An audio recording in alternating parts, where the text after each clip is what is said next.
Bonjour tout le monde, j'espère que vous allez bien. Alors aujourd'hui je vous reviens avec un nouveau vidéo. Puis c'est vraiment un vidéo différent de tout ce que j'ai fait jusqu'à présent. Donc j'espère que c'est quelque chose que vous allez apprécier.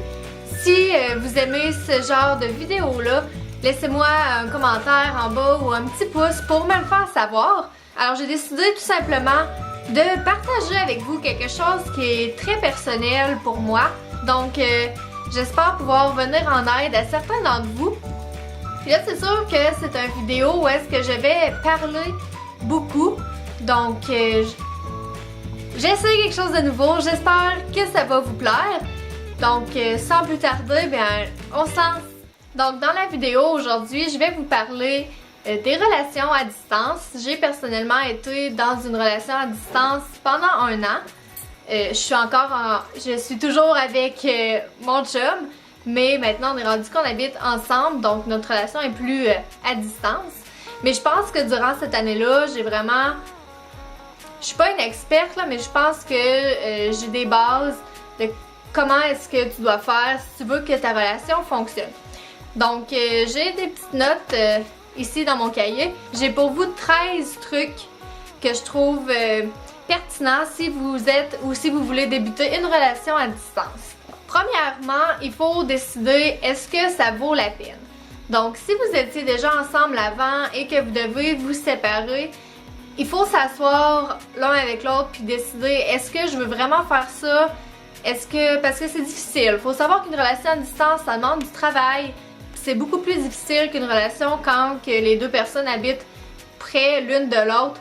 Donc avant de débuter une relation comme ça, il faut que les deux partenaires soient au même niveau puis que les deux acceptent de mettre les efforts qu'il va falloir pour que cette relation-là fonctionne. Donc c'est très important de se demander est-ce que je veux faire ça? Puis c'est quoi les raisons qui me poussent à vouloir être avec toi? Est-ce que c'est les bonnes raisons? Est-ce que je vais vouloir expérimenter tant qu'à être à l'étranger ou plus loin? Donc c'est vraiment de s'asseoir, décider est-ce que je veux continuer cette relation-là. Point numéro 2, il faut voir ce temps séparé-là, il faut le voir positivement.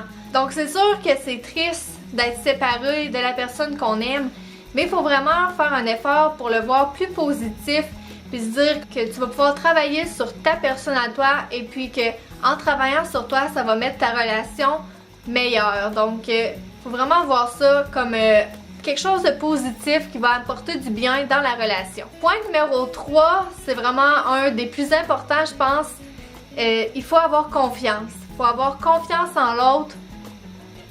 Confiance aveugle, hein, qu'on pourrait dire, parce que la personne, tu la vois pas. Donc il faut vraiment avoir confiance, puis il faut croire qu'est-ce qu'il dit. Puis de l'autre côté, il y a de l'honnêteté aussi. Donc confiance et honnêteté, là, c'est vraiment les deux grands mots, les deux valeurs les plus importantes pour réussir une relation à distance. Il faut vraiment avoir confiance en l'autre, puis il faut être honnête avec l'autre aussi. Si tu veux que l'autre ait confiance en toi, c'est ta responsabilité d'être honnête avec cette personne-là, puis de vraiment lui dire qu'est-ce qui se passe dans ta vie, puis être honnête avec toi-même aussi, être honnête avec tes émotions, puis qu'est-ce que tu ressens là. Donc confiance et honnêteté, très important. Truc numéro 4, c'est important de mettre des règles dans la relation. Donc trouver des balises où est-ce que ça, ce n'est pas acceptable, je veux pas que tu fasses ça. Donc s'asseoir avec son copain puis décider qu'est-ce qui est acceptable de faire quand que t'es pas avec l'autre, qu'est-ce qui n'est pas acceptable de faire. Donc pour que tout le monde soit sur le même pied d'égal, même pied d'égalité, puis que s'il se passe quelque chose, que ça vienne pas par surprise. Prochain point, c'est important de se parler beaucoup. La communication, là, ça va être vraiment quelque chose de super important. Donc, au courant de la journée, textez-vous, envoyez-vous des photos, parlez qu'est-ce qui se passe, puis tout. Mais, très important, à tous les jours, trouvez-vous une heure, un temps dans la journée où est-ce que vous pouvez vous parler de vive voix. C'est bien beau les messages textes, mais c'est pas tout. Donc à chaque journée, assurez-vous d'avoir un moment où est-ce que vous pouvez soit vous appeler ou FaceTimer ou Skyper ou trouver qu'est-ce qui fonctionne le plus pour vous, mais quelque chose qui va pouvoir vous permettre de vous parler de vive voix. Donc pas par message texte, parce que tout le monde le sait, par message texte, des fois les messages passent pas bien, surtout s'il y a une chicane qui survient. Par message texte, ça marche pas. Donc avoir se céduler là un moment dans la journée où est-ce que vous pouvez vous parler de vive voix puis vraiment raconter en détail tout ce qui s'est passé dans la journée. Tu sais, des fois les petits textes, ça fait du bien juste dire un petit mot, mais en reparler le soir plus profondément puis vraiment avoir une bonne communication. Numéro 6, ça peut vous paraître vraiment étrange, mais personnellement dans mon couple, c'est quelque chose qui nous a beaucoup aidé. C'est d'avoir des petites soirées romantiques ensemble, donc trouver des activités à faire. Là, vous pouvez vous dire qu'est-ce que tu veux faire quand que vous êtes si loin. Mais il y a des choses qui peuvent se faire. Si les deux, vous avez Netflix par exemple, vous pouvez regarder le même film tout en commentant au téléphone ou par message texte. C'est possible d'aller prendre une marche en FaceTimant, les deux vous marchez, vous vous parlez, jouer au Xbox ou au PS3 ou quelque chose, le même jeu en même temps. Donc vous trouvez des choses que même à distance, c'est possible de les faire ensemble. Donc pour vous faire sentir un petit peu plus proche, lire le même livre puis en parler. Tu sais, il y a plein de choses que vous pouvez penser que même à distance, c'est possible de faire ensemble. Donc se trouver là des petits jeux, des petits moments, c'est avoir des petites dates dans le fond.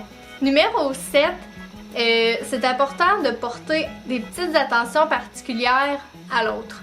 C'est pas obligé d'être des choses grandioses, des choses qui coûtent cher, mais juste des petites attentions. Par exemple, je sais que moi, il y a une journée que je me sentais pas bien, puis mon copain il a appelé chez mon fleuriste local puis m'a fait livrer un bouquet de fleurs. Donc ça, c'est quelque chose qui coûte de l'argent, mais ça peut être aussi que ton copain envoie une lettre par courriel à une de tes amies, qu'il l'imprime puis la met sur ton lit. Donc ça, c'est une option qui coûte vraiment rien. Mais porter des petites attentions comme ça peut être de faire livrer des petits cadeaux, d'envoyer des petits messages, un petit courriel plus long, une petite lettre d'amour, envoyer des lettres. Donc des petites choses comme ça qui vont faire en sorte que tu te sens aimé, tu te sens apprécié, puis tu sens que l'autre te porte attention puis veut être avec toi. Prochain point, ça peut venir comme une évidence pour vous, mais planifier des visites. Donc ayez quelque chose que vous allez pouvoir avoir hâte que ça arrive, faire un décompte. Donc planifiez-vous des petites visites, puis qui est-ce qui va venir voir l'autre, ou est-ce que les deux on s'en va à quelque part de nouveau, découvrir, faire un petit voyage ensemble. Donc planifiez ça, puis de se voir quand même assez souvent. C'est sûr que ça dépend du budget puis de la distance entre vous, mais de se voir assez souvent, ça va faire en sorte que votre relation va être réelle. Donc tu sais, ça sera pas juste une relation internet. Il faut que dans votre cœur, vous sentiez que votre relation est quand même réelle. Prochain point, c'est important de connaître l'horaire de l'autre.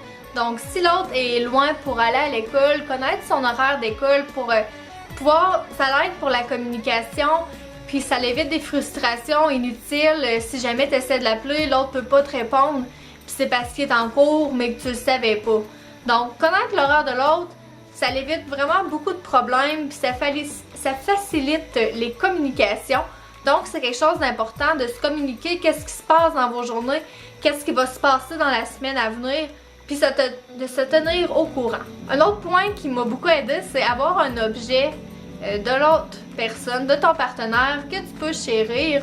Donc que ça soit que tu apportes un de ses gilets avec toi, ou avoir un toutou commun, ou quelque chose comme ça. Je suis sûre que vous pouvez penser à quelque chose de facile, mais avoir un objet à chérir, puis à aimer, puis que des fois quand on s'ennuie, juste retourner vers cet objet-là, que ça te fasse penser à l'autre, fait juste un petit baume des fois sur notre cœur, d'avoir quelque chose de l'autre personne. Avant-dernier point qui est assez important pour éviter les chicanes pour rien, c'est d'essayer de ne pas tenir de pointage de qu'est-ce qui se passe dans votre relation. C'est pas essayer de jouer de jeux de pouvoir, de je t'ai appelé 4 fois la semaine passée puis tu m'as rien qu'appelé une fois.